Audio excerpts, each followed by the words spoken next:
Hi, I'm Tracy Thomas Paul, a board member with Columbia Insight. Before we hear from Curt Melcher, Oregon's Director of the Department of Fish and Wildlife, I'd like to tell you something about Columbia Insight.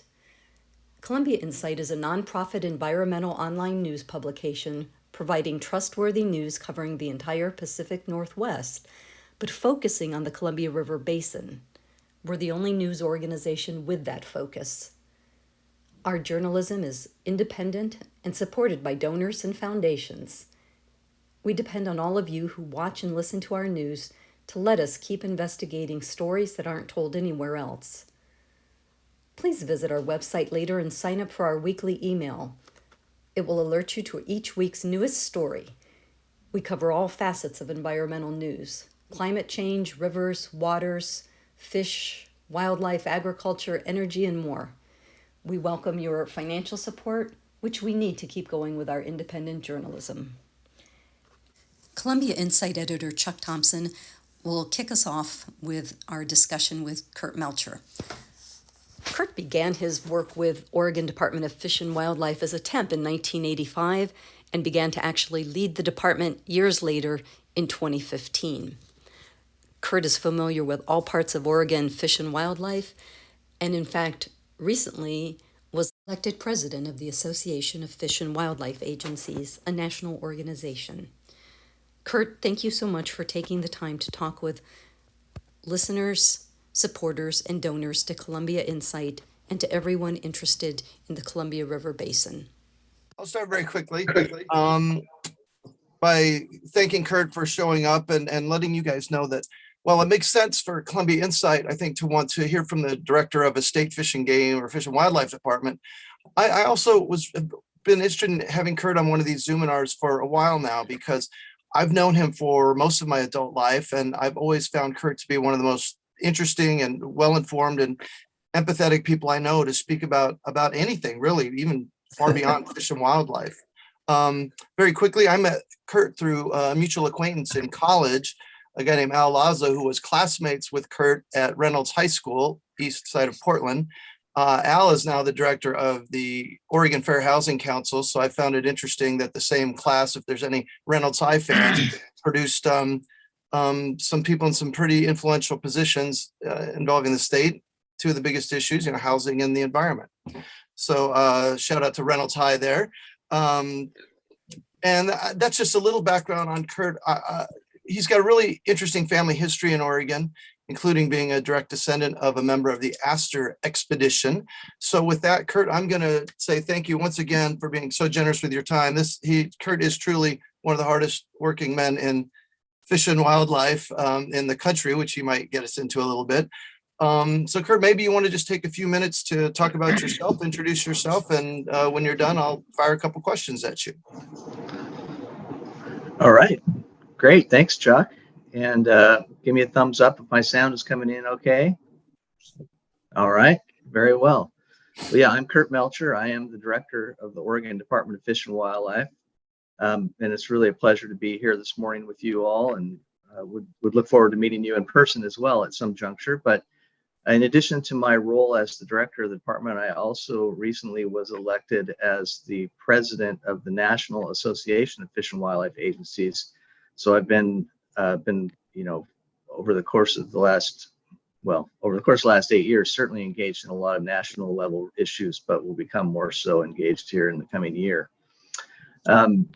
As Chuck mentioned, I am a direct descendant of a member of the Astor Party, the Overland Party that came and established the oldest American settlement west of the Rockies. That is at present-day Astoria, Oregon. He was a French-Canadian fur trapper, and when the War of 1812 broke out and all the Americans went home, a few of the French-Canadians stayed. And Etienne Lucier was his name. He, like most, had a Native American wife and stayed here in what is now Oregon, settled in the Willamette Valley at French Prairie, established a French Indian community there at Champoeg. And I could certainly talk for the better part of the hour just about some of his endeavors, but I won't do that at this point. I did want to tell you a little bit about the Department of Fish and Wildlife, because I don't know how familiar you all are with the department, but Of course, we are a state agency, an executive branch agency. We have 1,300 employees. We have a biennial budget of about $420 million per biennium. We operate 94 facilities around the state. We have presence in every county. We operate 33 fish hatcheries and 16 wildlife management areas. Our staff is engaged, of course, statutorily. We're the agency that is given the authority to regulate, basically regulate harvest of fish and wildlife species.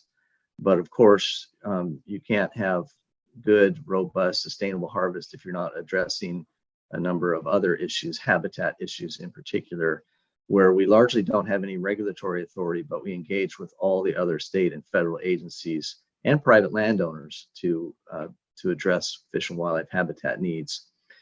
I think, and I would just say, Chuck, that if someone wants to jump in with a question at any point, I'm fully flexible on that. Don't cut me out of my. I got my question time. Hey, I was going to say to you, Curt. Actually, I may be a little bit rude in here just because we're pressed for time, and I'm sure people will have questions. If I cut you off or something, it's because we've got people waiting to go. But how about I'll limit myself to a couple questions here, and then we'll see what the panel has. But yeah, anybody feel free to jump in, as Curt said. Curt, what are like 2 or 3 of the major issues that you see? Getting a lot of feedback somewhere. Are you guys hearing that? Yeah. Okay. Gone now. Maybe somebody's muted. What are some of the maybe 2 or 3 major issues that you see facing the department in the coming year or two, even the short horizon issues that you're working on that are occupying your day? Sure. Well, there's, as you might imagine, with 100 programs and staff all around the state, there's a number of challenges. But I'm going to just highlight it. I'd like to just highlight a couple of the really big ones. And the big ones for us right now are alternative energy development. So in the ocean environment, we've got offshore wind energy proposed, and it's huge, huge swaths of the ocean that will be, at least are right now, being proposed by the federal government for development of offshore wind energies and by offshore wind energy. And these are very large. I mean, this isn't little. They make the terrestrial wind energy sites look small, frankly. So we're engaging on that, and that's a big one. I would also add in that alternative energy lens, we have solar energy development going on across the state.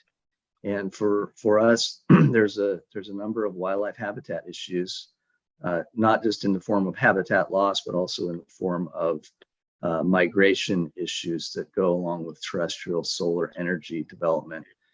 We've got a very, we still have intact sagebrush, sage steppe ecosystems in Oregon, and those are, to great degree, the areas where wind energy gets proposed because it doesn't conflict with agricultural uses. So solar energy is huge for us right now. A similar and related is I'll just say we've always been thankful in Oregon that we don't have oil or gas, and so we haven't had to confront what many states have had to confront with oil development in our particularly in the eastern Oregon. But what we do have in areas is lithium, and lithium is a critical component for batteries, for electric vehicles in particular, and others. So we have a lot of lithium exploration going on right now across Eastern Oregon for future development. And then lastly, I would just say one other thing that's big for us, and I'll say this because it's positive, and that is that Congress is on the verge of passing the Recovering America's Wildlife Act. We're hopeful that they're going to do it in the lame duck right after the election. And the Recovering America's Wildlife Act would dedicate $1.4 billion to the state fish and wildlife agencies for implementation of our state wildlife action plans. For Oregon, that would translate into about $25 million per year for our state wildlife action plans, which is really a watershed watershed moment for fish and wildlife management in this country and in this state. And that will take a lot of our attention here when it passes. Curt, since you mentioned the election, I asked you a question a few days ago that I didn't know the answer to, and I found kind of interesting. We have a gubernatorial election coming up. Will the results of that potentially impact your position as an executive, or at least what I had assumed was an executive appointee? I mean, what happens if a governor, maybe not, anyway, what's going to, are you concerned about your job status at this point? Yeah. Yeah, a lot of people are asking me that these days. I'm not sure why, but no, I think, well, I guess I'll give you the technical answer. And the technical answer is that I am one of only a few directors, agency directors in this state that are not government or that are not governor appointees. So I am not appointed by the governor. I'm hired by the commission, the Fish and Wildlife Commission. The Fish and Wildlife Commission is a 7-member body that's all volunteers. They are political appointees. They're appointed by the governor.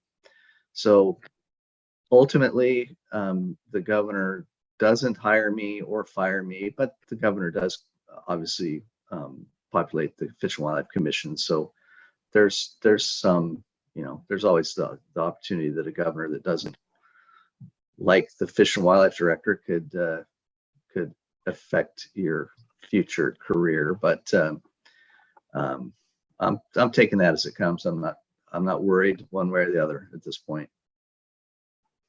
Okay, great. I think this may be my last question, but just so that we make sure we get at least some positive stuff in here.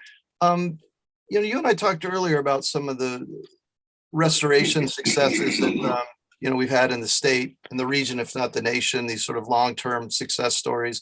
Are there a couple that are that you feel are worth pointing out, particularly as involve Oregon or let's say even the Western region? Yeah, thanks, Chuck. And there are a lot of incredible wildlife conservation success stories around, not just around the state, but around the country. I think the one important thing to remember that I've learned over my 37-year career, I've been with the department since 1985, is that these successes in most cases don't occur overnight. They're, you're lucky if they occur over the span of one person's career, let alone multiple generations of careers. So I would just, and there's a long list, and I'll go through a list real quickly just in my head, and then I might pick a couple to highlight. But elk in Oregon, by 1910, elk were largely extirpated in this state. And in 1910, the elk season was closed. There was no hunting. The agency, then the Game Commission, started to do some and I forgot to tell you that I do have a live in-studio audience here.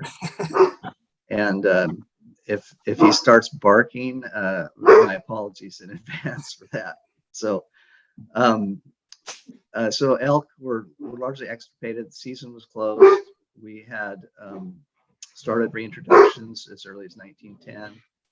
And by 1934, I believe it was, we reinitiated our first elk hunting seasons. And now, we have abundant elk around the state, literally in every habitat that's suitable. And in fact, in some habitats that's not suitable because they cause a lot of agricultural damage.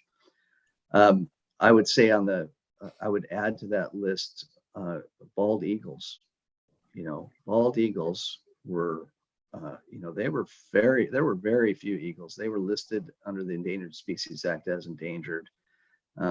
They've, over the last 3.5 decades, we have abundant bald eagles throughout, not just Alaska, which was the case 30 years ago, but around the lower 48. And that was due to a lot of hard work and a lot of work that took many years to come to fruition. In particular, DDT was I won't go down that path, but was a big constraining factor for many of these raptor species. I would add that there's also success. These are kind of what I've mentioned so far, kind of the charismatic megafauna successes, but we've had a lot of successes on other species. In Oregon, we have 4 fish species that have been delisted. The only 4 fish species in the country that have ever been delisted due to recovery. There's been others delisted due to extinction. Those 4 species, they're not species that anyone fishes for. They're not charismatic, but they've been delisted and essentially recovered. And I can name those. The first one and the first ever delisted species in the country was Oregon chub. And we now have Oregon chub throughout much or most of its historic range. Waterfowl, for 40 years, we've had a concerted landscape scale international effort to conserve waterfowl species, from the prairie potholes in Canada and the Alaska region through Mexico and through the United States. And while the nation's bird populations are in tremendous decline, waterfowl populations are not, and it's due to that long-standing, cross-boundary landscape scale conservation efforts that have driven that success. And there's others, nationwide. I mean, turkeys were extirpated from most states by the 1930s. Wild turkeys, and we have abundant, and same with white-tailed deer across the eastern U.S. They were largely extirpated, and they're far from extirpated. They are abundant and robust populations. I forget the name. What will your role be, or what does the National Association of Fish and Wildlife Agencies do? What does that organization perform? Yeah, so the Association of Fish and Wildlife Agencies, we represent all 50 state fish and wildlife agencies, as well as all the Canadian provincial agencies and the U.S. and Canadian territories on issues. Basically, we're the voice for fish and wildlife issues, largely in Washington, D.C., and our association and the executive director and the staff are largely all located in D.C., where they engage with not just the federal agencies, but federal legislators on issues of importance to state fish and wildlife agencies. I've got to ask one. We've had a lot of, I've got a couple questions coming in, but I'm going to just ask my last one and then we'll get to the ones coming in. We've paid some special attention to the controversy on the Snake River with the 4 dams and the push to breach those dams. I know Governor Kate Brown has weighed in with an opinion on that, but what does Oregon have to do with that Snake River controversy, which is, at least geographically in Washington and between Washington and Idaho? Yeah. Well, thanks, Chuck. And of course, you're right. The Snake River dams are all in the state of Washington, but all of the anadromous salmonids from Idaho and Oregon that depart, in our case, the Grand Ronde and Naha systems, has to transit through those 4 dams. And Oregon, we've been involved in litigation over the federal Columbia River power system since, I believe, like 1995. And we're still involved in that litigation. Governor Brown has, every governor since, I think, Governor Kitzhaber in the mid-1990s through Governor Brown has been supportive of our position, which is that we need to improve survival through those Snake River dams. And it's becoming more and more apparent that the best and most cost-effective way to improve survival through those dams would be to breach them. So that litigation is ongoing, and I think we're in a stay right now. I think until, I want to say, July of 2023. But we continue to work with the federal agencies and the federal administration on possible settlement to that before it goes or continues, before a judge. All right. Well, thanks for that. I guess there are a couple of questions piling up, and I'll just encourage anybody else if they want to jump in and throw a question at Tracy or Kurt, wave a hand, whatever, to do so. I'm going to mute at this point, Tracy, and let you kind of moderate the questions. Sounds good. Thanks, Chuck. And thank you, Kurt. Really interesting stuff. And I've got a bunch of questions too, but I'm going to start with Dolores, who's joined us. And she had a question asking, how is ODFW working with other state water agencies and watershed councils to make sure there is water for all the wildlife in the state? Great question. And that's certainly, and just, I guess, just for clarification, the watershed councils don't really have anything to do with water and water appropriation. They largely work on habitat within the watershed. So it might be in water habitat, it might be upland habitat, but watershed councils are not working on water appropriation or water regulation, if you will. Water law, as you all know, maybe you know the famous saying about water, whiskey is for drinking and water is for fighting. Anybody ever heard that before? No. Well, that's a famous quote about water in the West. As an agency, ODFW does not have any regulatory authority around water or water law. That would be the Oregon Water Resources Department that implements the law. And then the law is like almost across the West, it is very prescriptive, first in time, first in right. So we do have the ability, and I guess I would say the opportunity, that we get to comment on water. So if you want a new water right in basin X, you're going to apply for a water right with the Water Resources Department. We not only get to comment, but our comments are required before the water right can move forward. So the agency has to know what we think of that request. Most basins in Oregon are already over appropriated. There's, at the limiting time, in the late summer, early fall, there's not water available because it's over appropriated. Back in the other place where we really have an impact is back in 1989, the legislature changed water law in Oregon to allow ODFW, state parks, or the Department of Environmental Quality to apply for in-stream water rights. So this is like all water law is based on you have to prove up, you apply for your water, and then you have to use it. And if you don't use it, in a set amount of time, you lose it. Well, we now, since 1989, have had the ability to apply for in-stream water rights. And in-stream water rights are just what they sound like: water that gets left in stream. It never has to be removed. You don't have to prove up. You hold it.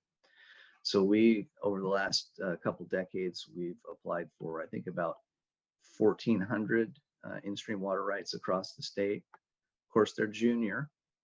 We have a priority date that's established based on when we applied. Nonetheless, we hold those rights. And if there's new storage or new storage that's proposed, any new water right in that system will have a priority date that's subsequent to our priority date. So we would be able to actually make a call on water. We do hold some senior water rights in a few basins, largely associated with our fish hatcheries. And in those basins, we can make a call, and we do make a call for water, based on our seniority date. But we're not the water managers. We have a water program that does a really good job of engaging with the water folks. Thank you. Well, I've learned a lot just from that, because I had no idea. And a lot of times it is hard for those of us who aren't right in the middle of things to know how all those agencies work together. So I'm going to ask you another one that might have similar issues. A story that Columbia Insight did about a year or so ago, and that certainly many hunters are interested in, as well as, and many hunters are both hunters and certainly environmentalists as well, but it's about lead ammunition and how lead ammo can make its way through the ecosystem as raptors consume prey that may have been impacted or killed by lead ammo. Does ODFW have sort of a position on lead ammunition, and can you share a little bit about that? Yeah, absolutely. And I think it goes beyond just ammunition. It also includes, to a degree, lead fishing tackle. And so it's a complicated issue, but for instance, in the case of waterfowl hunting, we have a total prohibition on the use of lead for waterfowl hunting. And that's because of the lead that, it was documented back in the 1970s that lead, when you're hunting waterfowl, you're generally hunting in very concentrated areas. And over time, the lead accumulates in the sediments, and the ducks eat the lead, while they're eating. They ingest it while they're eating other things, and it leads to lead poisoning. So it was well documented. The science was clear that there was a population level effect on waterfowl associated with lead ammunition. And so starting I want to say it was around 1980, I cut my years off a little bit. Pretty much nationwide, there's been a prohibition on the use of lead ammunition while hunting waterfowl. On other species, like you mentioned, the effect on raptors, and that's largely associated with lead fragments that are essentially in the gut pile or in the carcass that's left behind after a hunter harvests an animal. We've done a lot of work on that, not just in Oregon, but nationwide, and there's clearly no population level effect on individual species. And as such, we've gone down the pathway of voluntary. And so I'll just tell you, I mean, I personally converted to non-lead ammunition in 2009. And I didn't convert because I was worried about the impact on coyotes or worried about the impact on the, red-tailed hawk that happens to somehow consume the offal. I did it because I butcher my own meat, and I would find lead fragments in, when you're butchering. And I thought, well, that can't be good. So I switched. We did a survey of hunters and this was in 2014, so 8 years ago. And because we wanted to test their attitudes towards lead and switching to non-lead ammunition. It's a lengthy survey. I can't cite the whole thing right now, and I should have noted at the start of my talk that I'm the guy who's 40 miles wide and a quarter inch thick on a lot of these things. So, but the one take-home message from this survey in 2014 was that like 15% of hunters had already switched. And at first, we thought, well, that seems too high. That doesn't make sense. But then as we dug into it, and you go to any of the big box retailers right now, whether it's Sportsman's Warehouse, Cabela's, Fisherman's Marine Supply, Bi-Mart, they stock non-lead ammunition. And they're sophisticated marketers. They don't put things on the shelf that don't sell. Okay. So we're actually one of the first handful of agencies that joined what's called the North American Non-Lead Partnership. And it's found its base is here in Oregon. And it's a 501c3. It's a nonprofit. I don't remember the exact status, but they work with hunting community on converting to non-lead ammunition on a voluntary basis, and they're doing a great job of it. Oregon, Utah, and Arizona were the first states to sign on, and there's many more states that are signed on now. Oh, great. So something we're working on. We're trying to do it in a non-regulatory fashion, and then there's always issues of availability and cost. So like when I talk about, you can go down to Cabela's right now and buy non-lead 30-06 ammunition, and a box of ammunition is probably $90. And you can buy the box of, traditional lead core ammunition for about $30. And for some, for me, that's not a barrier. You know, that's not a barrier to me. But for some folks, the difference between $30 a box versus $90 a box is definitely a barrier for some communities. Okay. Yeah, thank you. I'm going to relay a question that Julian Matthews has. He works for his tribe in Idaho, the Nez Perce, and Julian, feel free to jump in and correct me on the pronunciation. The Nimipu. Thank you. And he was asking what the relationship is between the tribes and ODFW regarding fish, because of course, as we all know, the salmon go up and down the river. You know, you were pointing out, you know, we know the Snake River dams are in Washington, but yeah, how do you work with the tribes along the river? Well, thanks. That's great. That's a great question. We work with all the tribes. We have 9 tribes, 9 federally recognized tribes in Oregon. Some of those tribes are treaty tribes, and they have treaty reserve fishing and hunting rights. Some tribes, they used to have treaty reserve rights, but they lost those when they were terminated. Congress terminated a whole bunch of tribes in the 1950s. So we work with tribes on really at different levels. With treaty tribes, you know, it's very clear. You've got the USC Washington, the Bolt decision, USC Oregon. I mean, it's very well prescribed how we share the benefits of fish. I would say it's in terms of tribes, Nez Perce tribe and ODFW in Oregon, you know, we've been partners in litigation. The only state and the only tribe that's been party to that litigation for the last 25 years is the Nez Perce tribe and Oregon. So we work very closely, and of course, the Nez Perce tribe has they're federally recognized in Idaho, but they have long history in Northeast Oregon and Wallowa County in particular.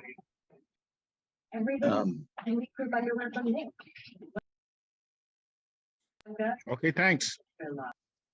Oh, okay. And so, but then I just wanted to add that we're also work with the non-treaty tribes, and we're in the process of developing memorandums of agreement with all the non-treaty tribes on how they can essentially self-determine, you know, their fishing and hunting activities.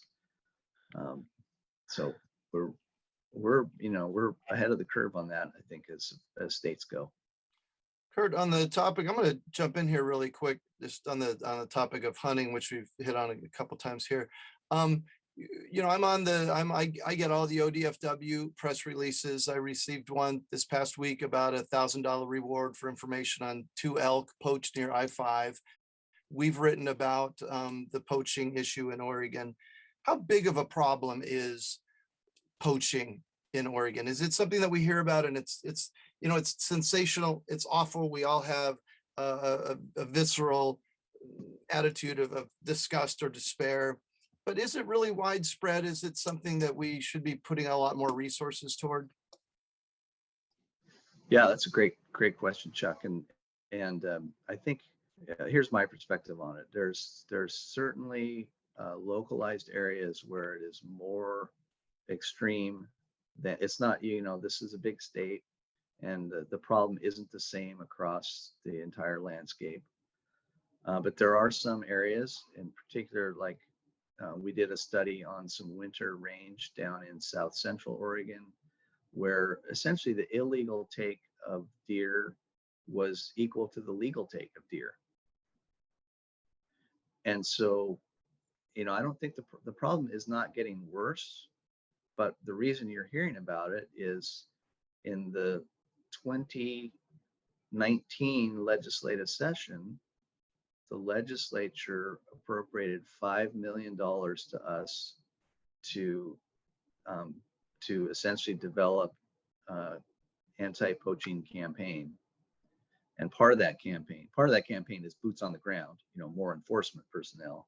But part of the campaign is also just public awareness. So we actually have one staff person in our information section that all she does is go, you know, her role is to get essentially earned media coverage of poaching to raise the profile and raise the public awareness. Because we have, as I said, it's a big state. We have 120 fish and wildlife enforcement officers. The public's participation is critical. Most cases they come from people providing tips, and ex-wives and former girlfriends are usually really good for that. Good work.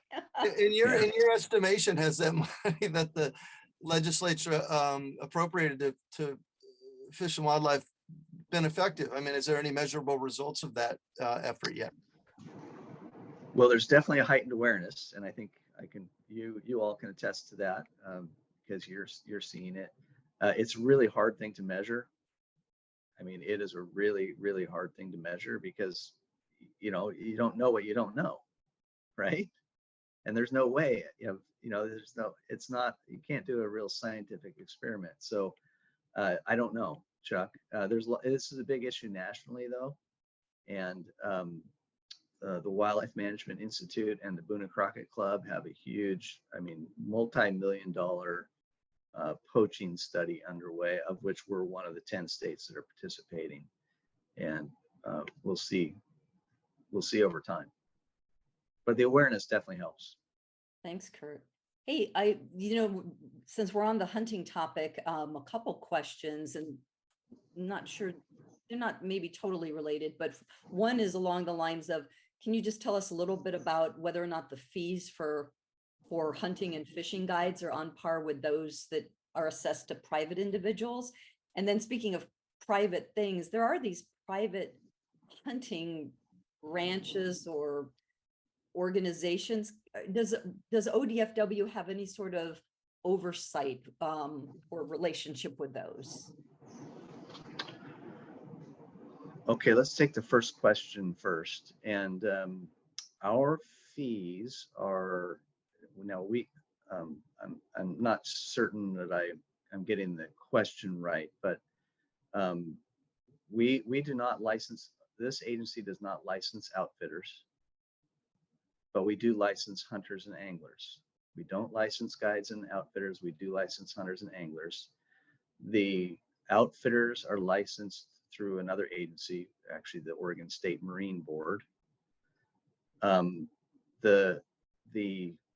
The license fees are the same whether you're utilizing an outfitter or you're hunting or fishing on your own. Got it. So, of course, the non-resident fees are much higher than the resident fees, but that's regardless of whether you're using an outfitter or not. So use of an outfitter does not change the fee structure. Of course, using an outfitter costs you a lot more money, because you're paying them to take you hunting for a week or take you fishing for a day. But that cost is not set. That is not set by us. Okay. And then what was the second question? It had to do with, we've seen more around the state, it feels like, of these sort of private hunting lodges or ranches. Right. So there's a couple different scenarios that we would probably want to talk about. And so first, there's private lands where the landowner charges you an access fee and may have lodging available, and you go to their property and you hunt on their property. You still have to have a state tag and license, but they're basically allowing access. So during deer season, you can pay someone, $1,000 for access to their 10,000 acre ranch, and you can hunt on their ranch, and you can stay in their bunkhouse or whatever accommodations they have.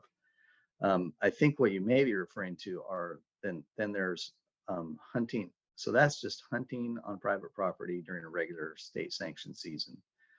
Then there's also what are referred to as game preserves that allow hunting. And what those are, they do not operate under the state season. They release birds. So you, Tracy, would go to, Upland Game Bird Preserve X, and you would book a hunt. It wouldn't have to be during the season.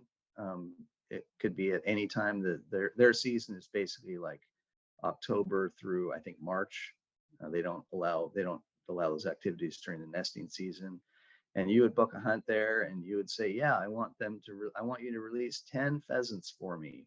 And they would charge you, $25 per pheasant. And then they release 10 pheasants, they plant them out on their property. You would go out and hopefully try to find all 10. They do require, they do operate under a license from us. So the game preserves they have to have a state license to operate. And there are rules that apply to them. And then when you hunt there, you have to buy essentially it's a state license that allows you to hunt on their preserve. All right, thank you. Hey, Curt, do you remember that old Johnny Carson bit, Stump the Band, with Doc Severinsen? They give him a song title. I'm wondering what question I could have that would stump you. You seem pretty well informed across a lot of these areas. I'm trying to think of one you can't answer. Yeah, I've been at this for a long time, Chuck. I've been the director for 8 years. I was the deputy director for 7 years before that. I've sat in literally, I've sat at the table in hundreds of legislative hearings. So I try not to be stumpable, but I'm sure you could come up with something. Well, here's a question, and I don't know if it's a stump you question or not, but many people are interested in wildlife corridors and how those allow wildlife to pass through, lands that are problematic or under freeways or, through human habitated areas.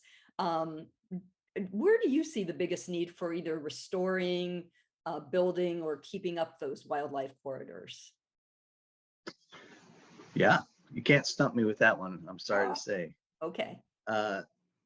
We've been doing a lot of work on crossings and corridors.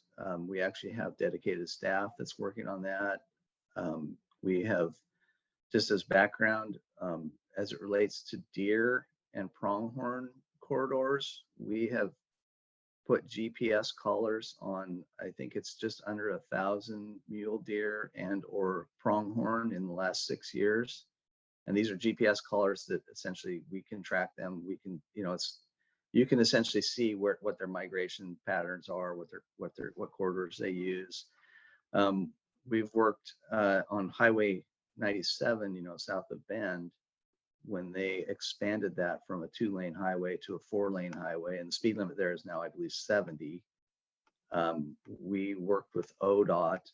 It was a lot of work, but we did get some wildlife crossings included, largely for big game, for deer and elk, because for the deer in that area, most of their winter range is east of the highway, and most of their summer range is west of the highway. So they have to cross that highway. And if you've been on that highway when there's heavy traffic going 70 miles an hour, it's bad. We have literally hundreds, thousands of deer strikes there per year. So it's funny. We shamed ODOT into finally putting some crossings in, and it was a lot of I don't know. I don't want to say fighting, but just it was a lot of work. And then they won a national award for it. Well, So, thank you for doing that. Yeah, but we're working on. What does that fighting look like, Curt? What does that fighting look like? Are we sitting in conference rooms in Salem somewhere? Are you just working the phones? Are you out in the field? I mean, what does it take to twist someone's arm in that direction of conservation? It's not really fighting. It's just they have very restricted resources. State highway dollars can only be spent on, constitutionally, I think, can only be spent on highways. So it's really a matter of finding the appropriate funding method. And then, of course, a little political pressure helps too, if you get legislators involved or governors involved. Mm-hmm. But it's much bigger than just deer and elk. Those are the ones that draw all the attention, because when you hit a deer or an elk, not only do you damage your car, but you might, damage yourself.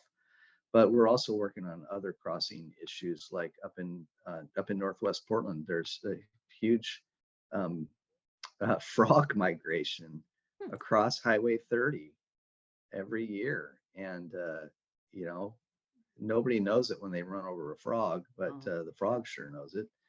Hmm. And so there's opportunity for, in that case, pretty low cost,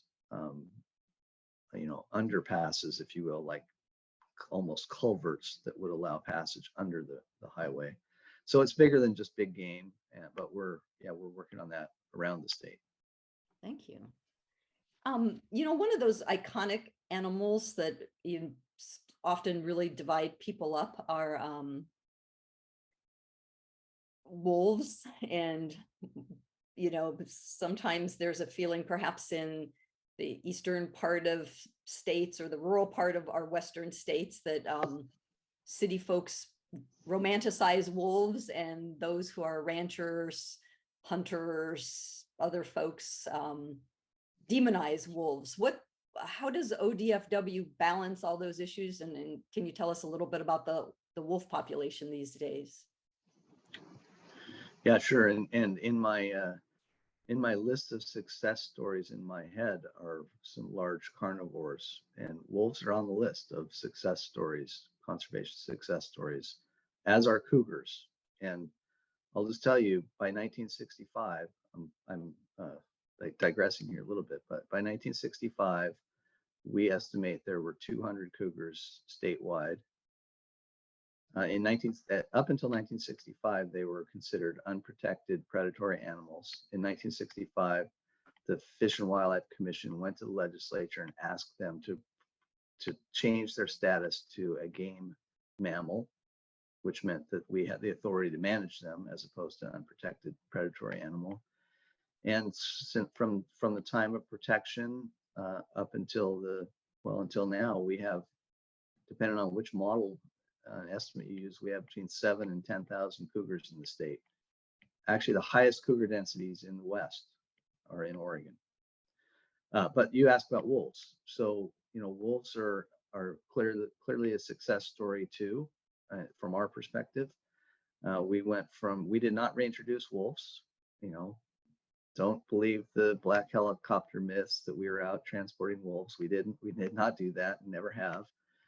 But that's their life history. Part of their life history is they disperse when the pups get to be a year and a half old. They leave the pack, they disperse, and they go find their own territory. So we got our wolves from ultimately from Idaho, which ultimately came from the reintroduction efforts in Yellowstone.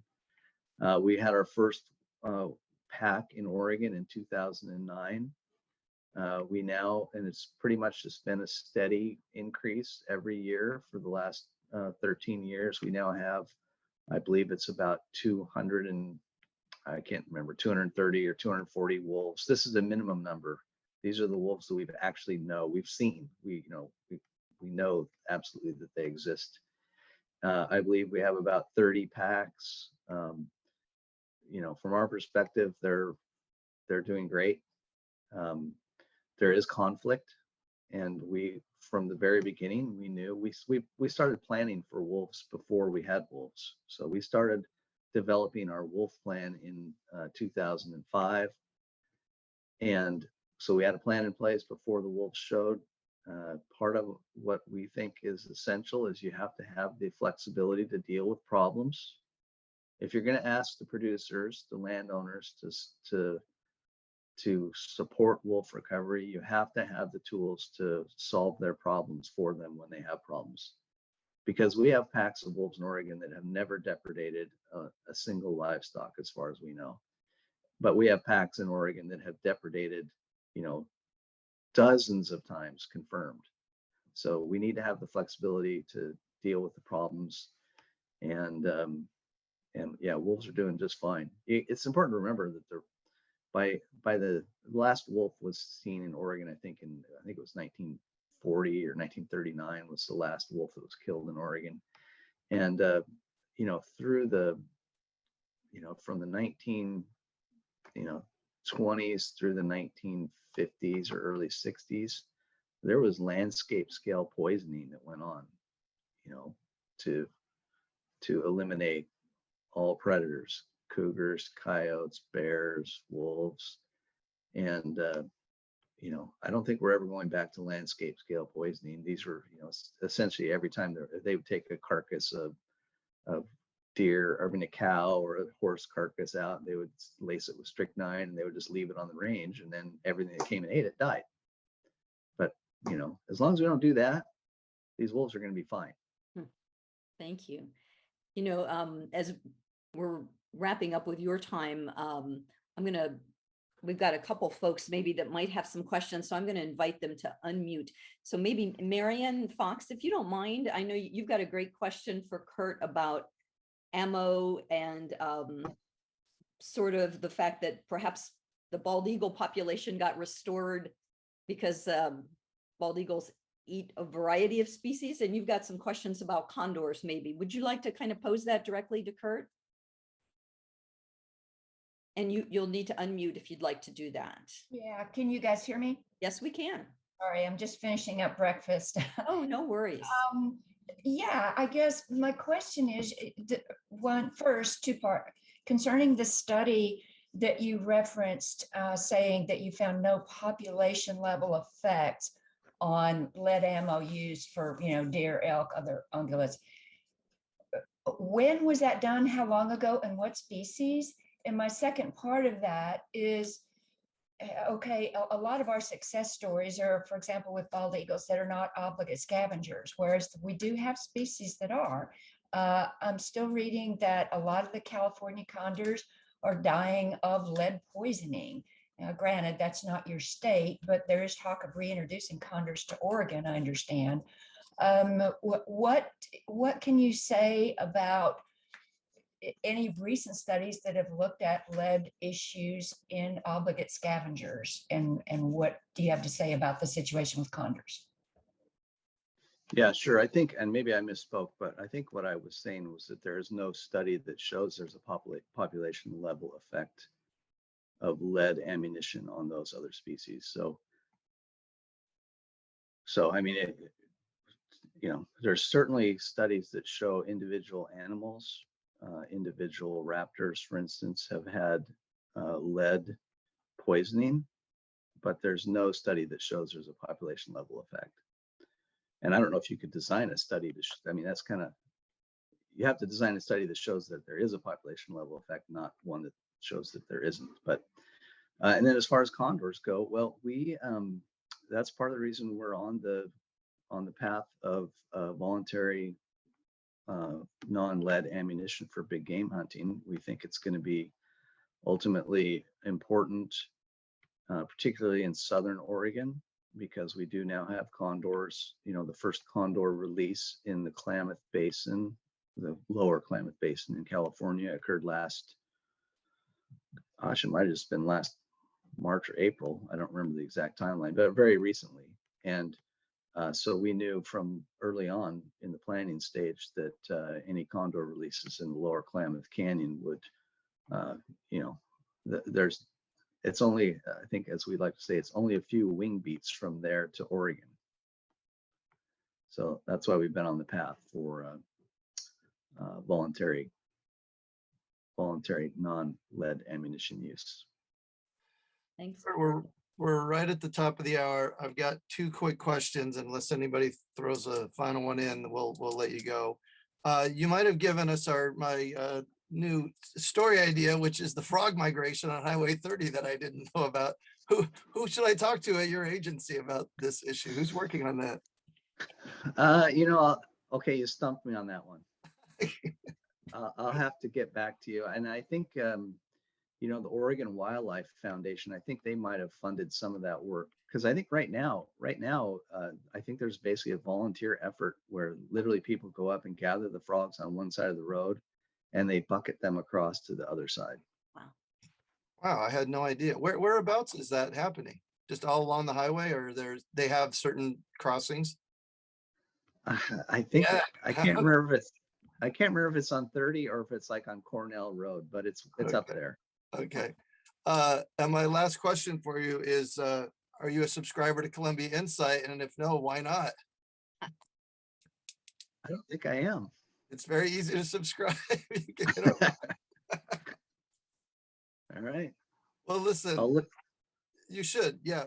We actually, I am, like as I said, I am on that ODFW press release run, and we do some stuff with the you guys once in a while. So with that, man, thanks a lot. I know you're really busy, but you've been really responsive to emails and calls. I think it's just great for everybody here to see that I believe the department's in pretty good hands with you, Curt, and thank you for doing a great job and for being on our call today. Yeah, thank you very much. We really do appreciate it. And yeah, any words for all of us who are deeply involved in, the environment and conservation and things that we as either individuals or members of these organizations should be looking to do or looking to focus on, or things you'd want to share further with us? I guess I would say, of all the natural resource agencies in the state, that includes us, Water Resources, Forestry, DEQ, Department of Agriculture. We receive, I believe it's less than 1% of the state general fund, state taxes.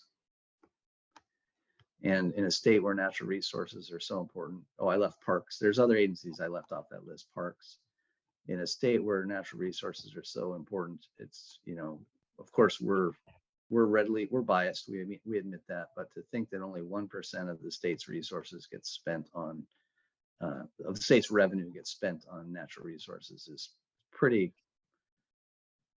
it's pretty poor in my opinion. But we've been beating that drum for a long time. Hopefully we can someday make it sound better. Does that compare to other states? It's similar in many states. Other states, the states that have really cracked it are states that have sales tax. And so I think Arizona and Missouri and Florida in particular, they have a dedicated portion of their sales tax that goes to natural resources. We don't. Well, thank you again for your time this morning, Curt. And I know I learned a lot, and I just really appreciative and grateful for the time you took to answer all these questions and share some of your insights and information with us. So thank you so much. All right. Thanks a lot. I hope I did my best Dan Quayle impression. We did. All right. Thanks, Curt. Thanks, everybody else. Thank you.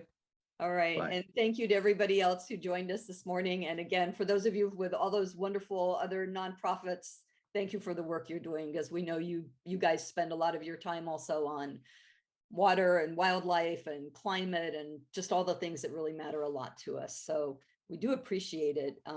If you want to stay on, we're happy to kind of keep our lines open here. This kind of is like our regular breakfast bites. We have people who they needed to leave at 11 and off they went. But if you want to stick around and, have another donut on us and refresh your coffee, you're more than welcome to. And I know Susan Hess, our executive director and founder, and Chuck, our editor, Buck, our board president, would be glad to take any questions that you might have about Columbia Insight. And I will say one thing I forgot to say earlier on. So, Chuck mentioned the story about the frogs. We do get so many tips and ideas for stories from people who just come to us and say, did you have any idea that such and such was going on? And those are great ways for us to get that word out. So even right now, if you've got gosh, you ought to be covering such and such, feel free to unmute and tell us about it. Yeah. I will mention that the frogs that are being caught, and a friend of ours is involved in that, they are on the east access to the St. John's Bridge. They're not trying to cross the bridge, are they? That's the chicken's problem. Yeah, I have a question for James while you're still on. James, what's going on with Trout Unlimited? And are you Oregon, Washington, Idaho, where are you? Sure, yeah. So I'm the Oregon policy advisor for Trout Unlimited. And I joined today because someone else at our organization sent me the link for this meeting, and it sounded fascinating. So I appreciate Chuck's question about the lower snake dams. That's something that Trout Unlimited has committed quite a few folks' time to. We're working hard to get something done to take those dams down. But more specifically, we have 14 or 15 full-time staffers in Oregon. Most of them are project staff, I think 12 or so, that do habitat restoration. And, they're actually on the ground restoring streams or removing fish passage barriers. And they're kind of clustered in a few different offices. So that's Klamath Falls, Tillamook, Bend, and Wallowa County. The folks in Wallowa County are, two of them are flow restoration folks. So they're just putting deals together, actually leasing water or finding water rights that can be transferred in stream. And ultimately, those are mostly in the Grand Ronde or Imnaha or Umatilla systems. So I've been at TU since December, and I actually may be the newest subscriber. I did that at the beginning of the meeting. So, Oh, thank you. And thanks again to all of you for listening to Curt Melcher's presentation on Oregon Department of Fish and Wildlife. And again, we encourage you, if you liked what you saw and are intrigued, please subscribe at www.columbiainsight.org.